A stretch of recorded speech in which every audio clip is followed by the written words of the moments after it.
Siddhartha. By Hermann Hesse. Part 8. By the river.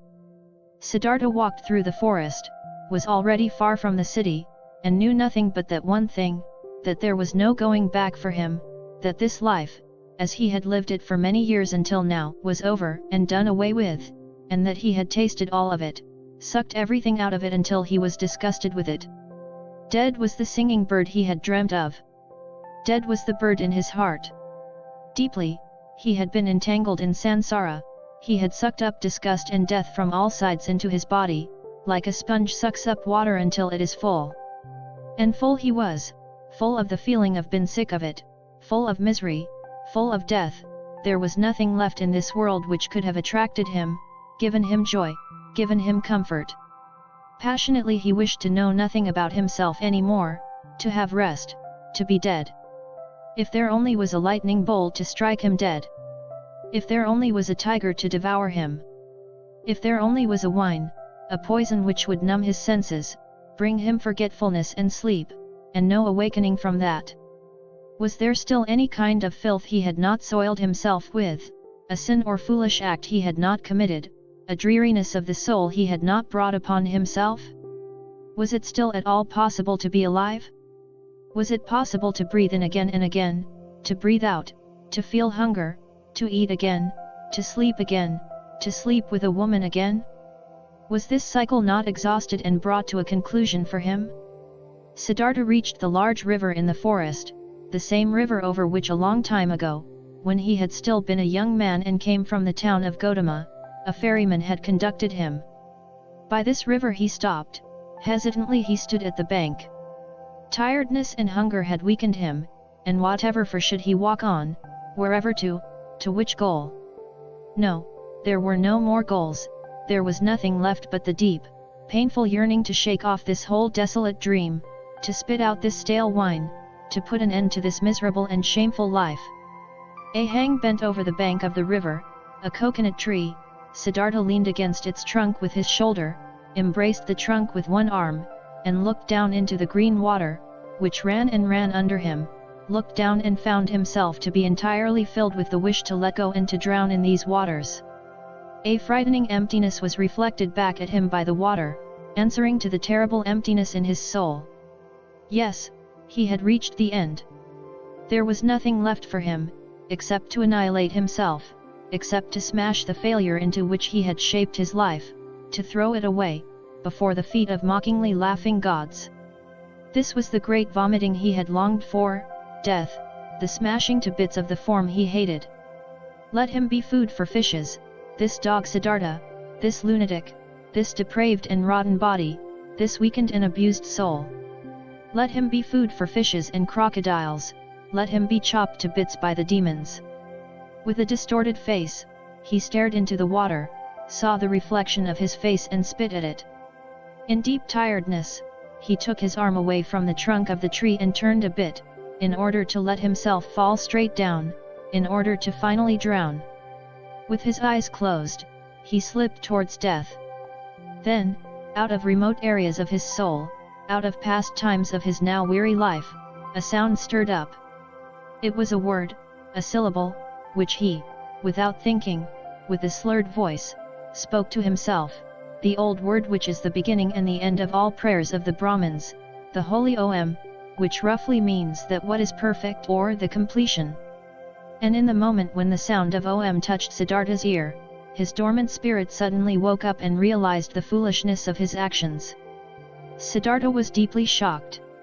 So this was how things were with him, so doomed was he, so much he had lost his way and was forsaken by all knowledge, that he had been able to seek death, that this wish of a child, had been able to grow in him, to find rest by annihilating his body.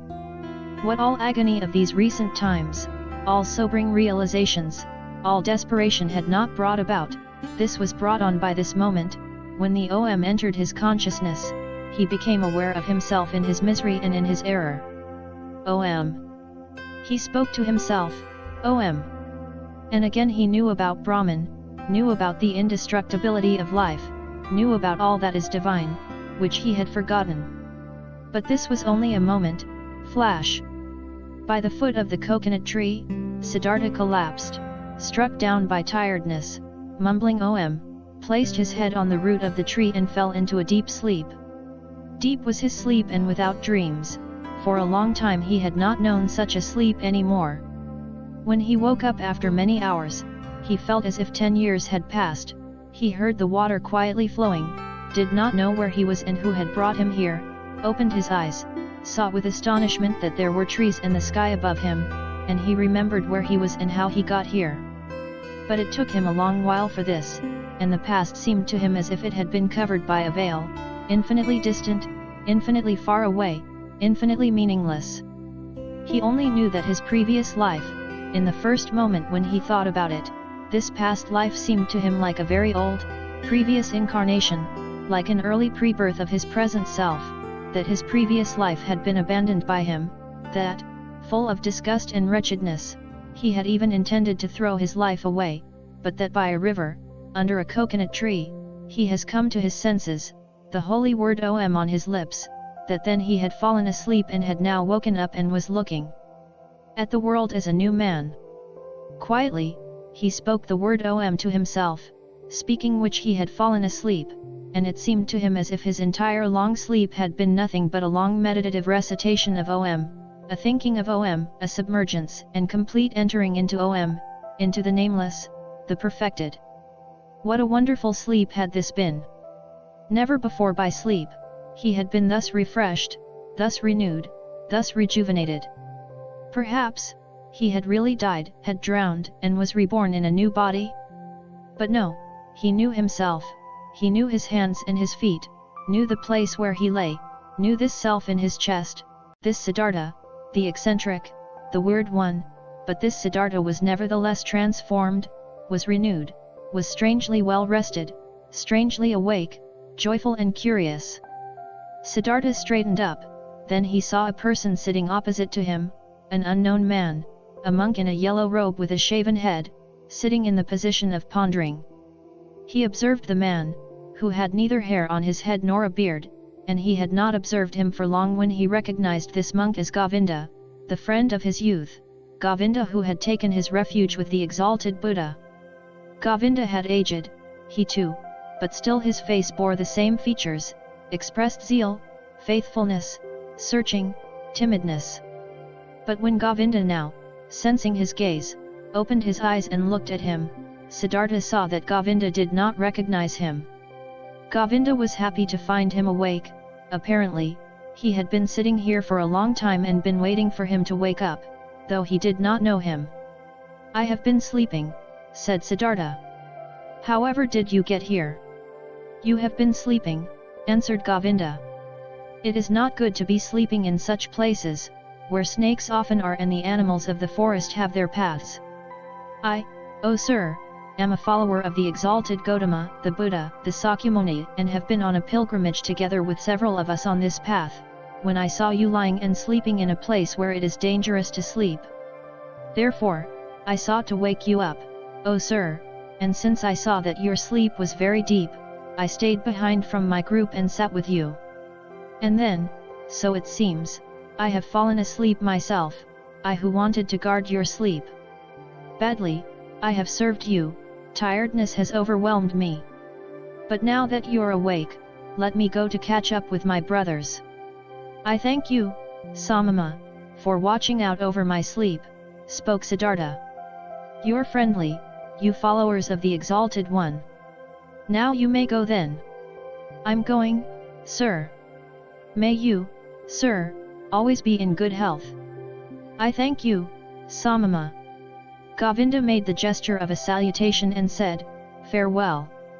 "Farewell, Govinda," said Siddhartha. The monk stopped. "Permit me to ask, sir, from where do you know my name?" Now, Siddhartha smiled. "I know you, O Govinda, from your father's hut, and from the school of the Brahmins, and from the offerings, and from our walk to the Samamas, and from that hour when you took your refuge with the Exalted One in the grove Jetavana." "You're Siddhartha," Govinda exclaimed loudly. "Now, I'm recognizing you, and don't comprehend any more how I couldn't recognize you right away." Be welcome, Siddhartha, my joy is great, to see you again. It also gives me joy, to see you again. You've been the guard of my sleep, again I thank you for this, though I wouldn't have required any guard. Where are you going to, oh friend? I'm going nowhere. We monks are always traveling, whenever it is not the rainy season, we always move from one place to another, live according to the rules of the teachings passed on to us, accept alms, move on. It is always like this. But you, Siddhartha, where are you going to? Quoth Siddhartha, with me too, friend, it is as it is with you. I'm going nowhere. I'm just traveling. I'm on a pilgrimage. Govinda spoke, you're saying, you're on a pilgrimage, and I believe in you. But, forgive me, O Siddhartha, you do not look like a pilgrim. You're wearing a rich man's garments, you're wearing the shoes of a distinguished gentleman, and your hair, with the fragrance of perfume, is not a pilgrim's hair, not the hair of a samama. Right so, my dear, you have observed well, your keen eyes see everything. But I haven't said to you that I was a samama. I said, I'm on a pilgrimage. And so it is, I'm on a pilgrimage. You're on a pilgrimage, said Govinda. But few would go on a pilgrimage in such clothes, few in such shoes, few with such hair. Never I have met such a pilgrim, being a pilgrim myself for many years. I believe you, my dear Govinda. But now, today, you've met a pilgrim just like this, wearing such shoes, such a garment. Remember, my dear, not eternal is the world of appearances, not eternal, anything but eternal are our garments and the style of our hair, and our hair embodies themselves. I'm wearing a rich man's clothes, you've seen this quite right. I'm wearing them, because I have been a rich man, and I'm wearing my hair like the worldly and lustful people, for I have been one of them. And now, Siddhartha, what are you now? I don't know it, I don't know it just like you. I'm traveling. I was a rich man and am no rich man anymore, and what I'll be tomorrow, I don't know. You've lost your riches. I've lost them or they me. They somehow happened to slip away from me. The wheel of physical manifestations is turning quickly, Govinda. Where is Siddhartha the Brahmin?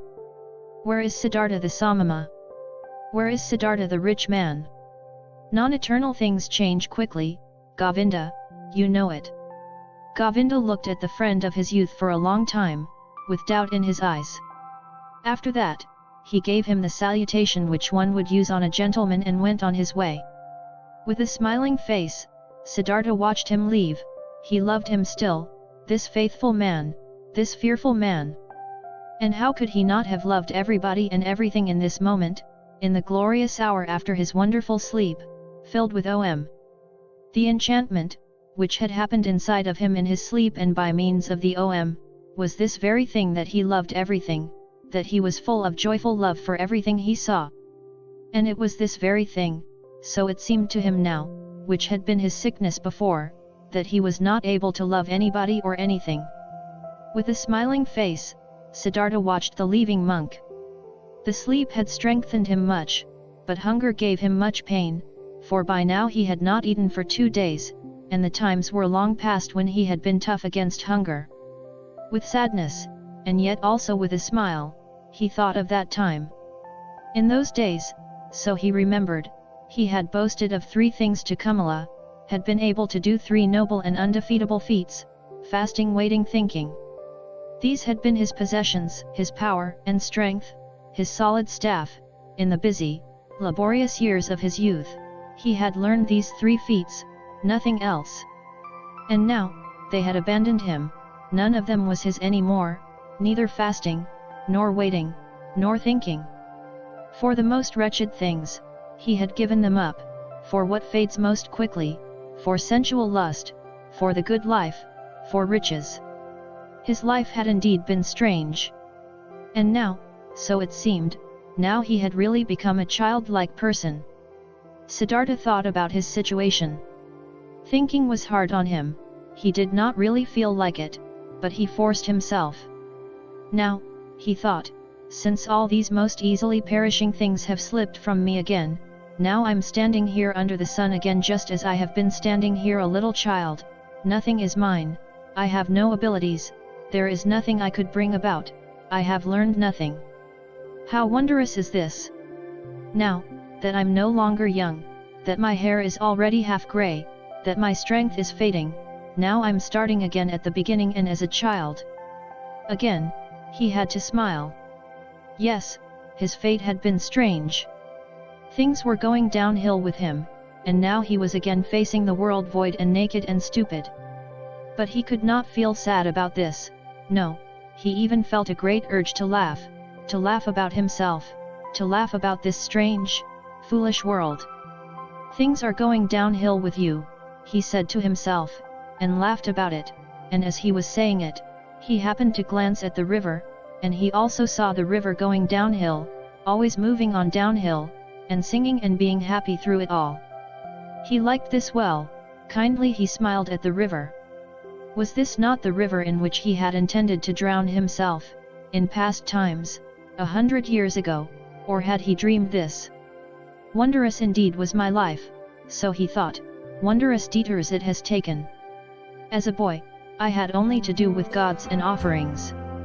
As a youth, I had only to do with asceticism, with thinking and meditation, was searching for Brahman, worshipped the eternal and the Atman. But as a young man, I followed the penitents, lived in the forest, suffered of heat and frost, learned to hunger, taught my body to become dead. Wonderfully, soon afterwards, insight came towards me in the form of the great Buddha's teachings. I felt the knowledge of the oneness of the world circling in me like my own blood. But I also had to leave Buddha and the great knowledge. I went and learned the art of love with Kamala, learned trading with Kamaswami, piled up money, wasted money, learned to love my stomach, learned to please my senses. I had to spend many years losing my spirit, to unlearn thinking again, to forget the oneness. Isn't it just as if I had turned slowly in on a long detour from a man into a child, from a thinker into a childlike person? And yet, this path has been very good, and yet, the bird in my chest has not died. But what a path has this been! I had to pass through so much stupidity, through so much vice, through so many errors, through so much disgust and disappointments and woe, just to become a child again and to be able to start over. But it was right so, my heart says yes to it, my eyes smile to it.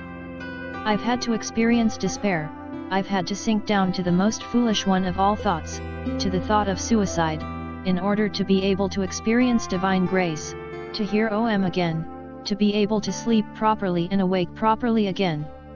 I had to become a fool, to find Atman in me again. I had to sin, to be able to live again. Where else might my path lead me to? It is foolish, this path, it moves in loops, perhaps it is going around in a circle. Let it go as it likes, I want to take it. Wonderfully, he felt joy rolling like waves in his chest. Wherever from, he asked his heart, where from did you get this happiness? Might it come from that long, good sleep, which has done me so good? Or from the word Om, which I said? Or from the fact that I have escaped, that I have completely fled, that I am finally free again and am standing like a child under the sky? Oh, how good is it to have fled, to have become free! How clean and beautiful is the air here, how good to breathe! There, where I ran away from, there everything smelled of ointments, of spices, of wine, of excess, of sloth. How did I hate this world of the rich, of those who revel in fine food, of the gamblers! How did I hate myself for staying in this terrible world for so long! How did I hate myself, have deprived, poisoned, tortured myself, have made myself old and evil! No, never again I will, as I used to like doing so much, delude myself into thinking that Siddhartha was wise. But this one thing I have done well, this I like, this I must praise, that there is now an end to that hatred against myself, to that foolish and dreary life. I praise you, Siddhartha, after so many years of foolishness, you have once again had an idea, have done something, have heard the bird in your chest singing and have followed it. Thus he praised himself, found joy in himself, listened curiously to his stomach, which was rumbling with hunger. He had now, so he felt, in these recent times and days, completely tasted and spit out, devoured up to the point of desperation and death, a piece of suffering, a piece of misery. Like this, it was good. For much longer, he could have stayed with Kamaswami, made money, wasted money, filled his stomach, and let his soul die of thirst. For much longer he could have lived in this soft, well-upholstered hell, if this had not happened, the moment of complete hopelessness and despair, that most extreme moment, when he hung over the rushing waters and was ready to destroy himself. That he had felt this despair, this deep disgust, and that he had not succumbed to it, that the bird, the joyful source and voice in him was still alive after all, this was why he felt joy, this was why he laughed, this was why his face was smiling brightly under his hair which had turned grey. It is good, he thought, to get a taste of everything for oneself, which one needs to know. That lust for the world and riches do not belong to the good things, I have already learned as a child. I have known it for a long time, but I have experienced only now. And now I know it, don't just know it in my memory, but in my eyes, in my heart, in my stomach. Good for me, to know this. For a long time, he pondered his transformation, listened to the bird, as it sang for joy. Had not this bird died in him? Had he not felt its death? No, something else from within him had died, something which already for a long time had yearned to die. Was it not this what he used to intend to kill in his ardent years as a penitent? Was this not his self, his small, frightened, and proud self, he had wrestled with for so many years, which had defeated him again and again, which was back again after every killing, prohibited joy, felt fear? Was it not this, which today had finally come to its death, here in the forest, by this lovely river? Was it not due to this death, that he was now like a child, so full of trust, so without fear, so full of joy? Now Siddhartha also got some idea of why he had fought this self in vain as a Brahmin, as a penitent.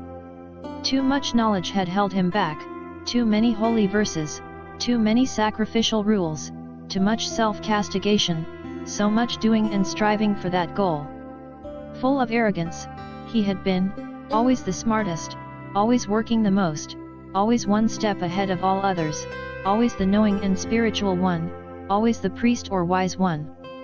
Into being a priest, into this arrogance, into this spirituality, his self had retreated, there it sat firmly and grew, while he thought he would kill it by fasting and penance.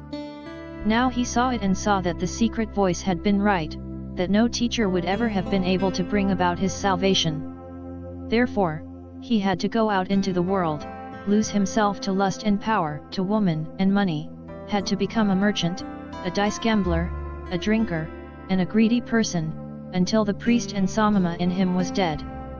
Therefore, he had to continue bearing these ugly years, bearing the disgust, the teachings, the pointlessness of a dreary and wasted life up to the end, up to bitter despair, until Siddhartha the lustful, Siddhartha the greedy could also die. He had died, a new Siddhartha had woken up from the sleep. He would also grow old, he would also eventually have to die, mortal was Siddhartha, mortal was every physical form. But today he was young, was a child, the new Siddhartha, and was full of joy. He thought these thoughts, listened with a smile to his stomach, listened gratefully to a buzzing bee. Cheerfully, he looked into the rushing river, never before he had liked a water so well as this one, never before he had perceived the voice and the parable of the moving water thus strongly and beautifully. It seemed to him, as if the river had something special to tell him, something he did not know yet, which was still awaiting him. In this river, Siddhartha had intended to drown himself, in it the old, tired, desperate Siddhartha had drowned today. But the new Siddhartha felt a deep love for this rushing water, and decided for himself, not to leave it very soon.